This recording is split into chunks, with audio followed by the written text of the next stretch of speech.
Magandang gabi po sa inyong lahat. Ang inyo pong mapapanood ay kwento sa buhay ni Abado na hango sa mabuting balita ni San Mateo na tumutukoy sa isang manggagawa na matapos patawarin sa kanyang pagkakautang ay naging malupit at hindi natuto magpatawad sa kanyang kapwa.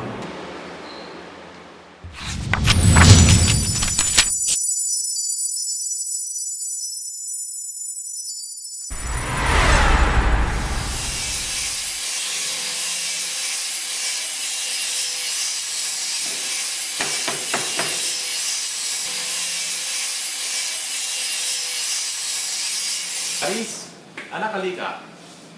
Gusto kong tawagin mo yung isa nating manggagawa na si Abado. Opo, Daddy. Tatawagin ko po ngayon din. Abado! Hoy, Abado! Ma'am Clarice, ano po yun? Pinapatawag ka ni Daddy. Bilisan mo! Sige po. Baka mainip yun. Bilis! Moreno, pinatatawag niyo po raw ako. Oo. Abado, tuloy. Maupo ka. Alam mo, Abado, hindi na ako magpapaligoy-ligoy pa sa'yo. Napag-alaman kong napakalaki na ng utang mo sa akin at kailangan mo na itong bayaran.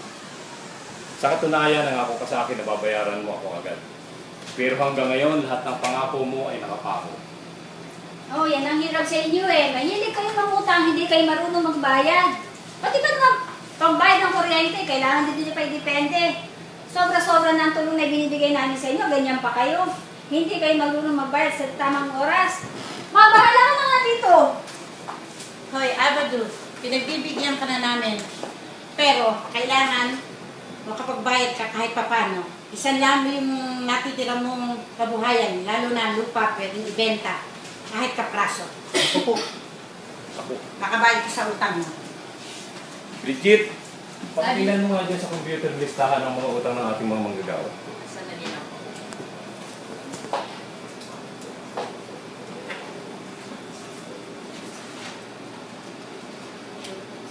Naku, Daddy. Ang kabuang utang niya na po ay umabot na sa 1 milyon. Baka nagkakamali ka ng tingin. Hindi po ako nagkakamali. Talaga pong 1 milyon na ang utang niya sa atin. Oh, Abado, anong masasabi mo na umabot sa 1 milyong piso ang utang mo? Ano po ang overtime ko? Hindi po talaga sapat eh. Bigyan niyo pa po ako ng sapat na panahon para makabayad po ako ng utang sa inyo.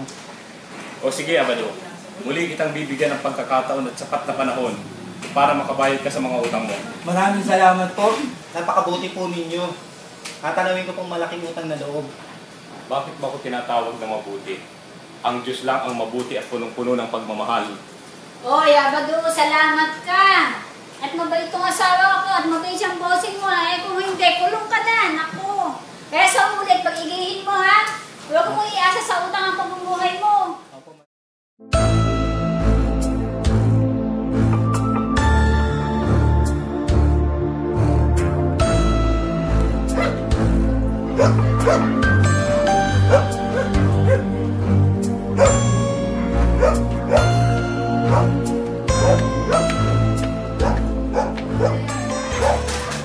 Tao po! Tao po! Nora! Nora! Nora, parang may tao. Ikaw yata ang hinahanap. Oo nga ate, narinig ko ang pangalan ko. Tila galit pa. Eh, kapagsan mo na nga para malaman natin kung anong kailangan ng tao niya.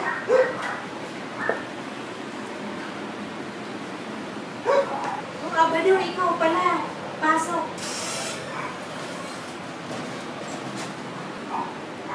Ano ba kailangan mo, Abado? Eh, tila ikay galit pa. Aba, ako pa ang galit?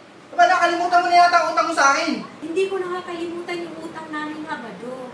Kaya lang, wala pa kaming pambayad ni ate sa ngayon. Pwede bang bigyan mo pa kami ng 1 buwan? Ano? 1 buwan? Bayaran mo na ako ngayon. Oo nga naman, Abado.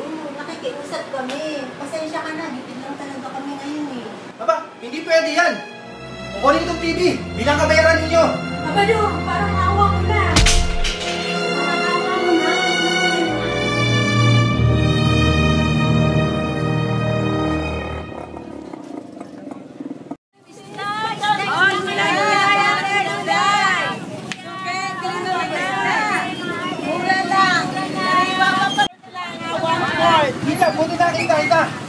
Alam mo na, utang mo sa akin. Abado, pasensya ka na, hindi mo na kita mababayaran ngayon.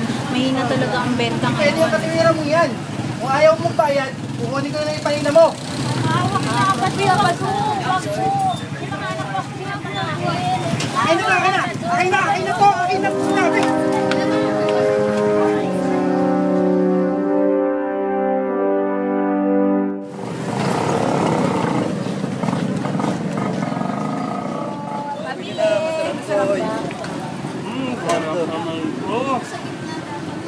Uy, Willie!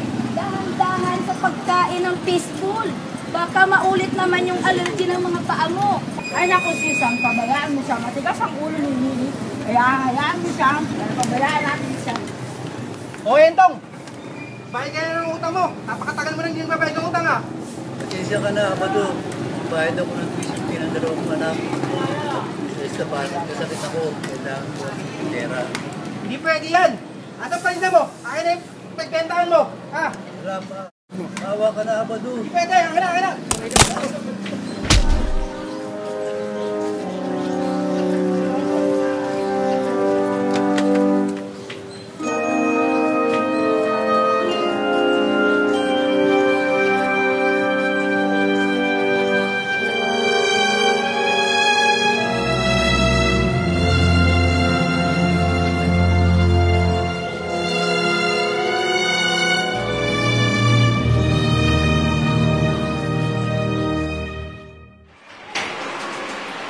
Hapon po. Magandang hapon din po. Mabupo ka. Gusto po sana ako. Nagawa akong kasalanan. Ano ba nangyari? Dito mo nga sa akin. Dito po yun. Nakita ko si Entong. Sinisingil ko sa pagkakautang niya. Naitulak ko. Nabagaw ko ng ulo niya. Yun yung kinamatay. Sisisi naman ako eh. Kaya ako nandito. Dapat noon mo pa napag-isipan yan. Hindi nga mo eh. Ito naman yung sinasadya. Sisisiyan ko naman mo. Siguro masyado lang magkaalam mo naging malito sa kapwa ko. Pinagsisisiyan ko naman yun. Hindi ko sinasadya. Napalakas yung pagkakatulak ko sa kanya eh. Yun yung kinabagok ng ulo niya, yun yung kinamatay. Hindi ko taga sinasadya. Kaya ako nandito, gusto kong sumuko. Kasi ko talaga alam kung gagawin ko eh. Sana patawad ako.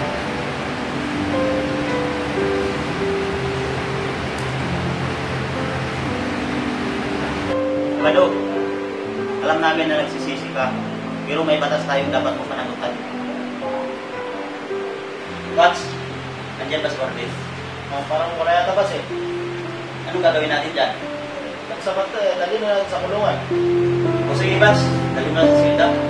Okay, Pats.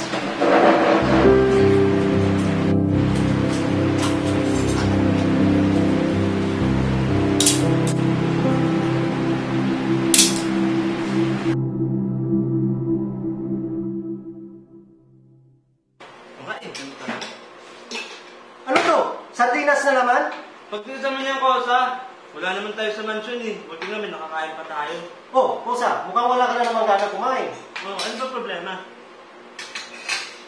Kumpisan mo na kay Padre yan. Oo nga, tama.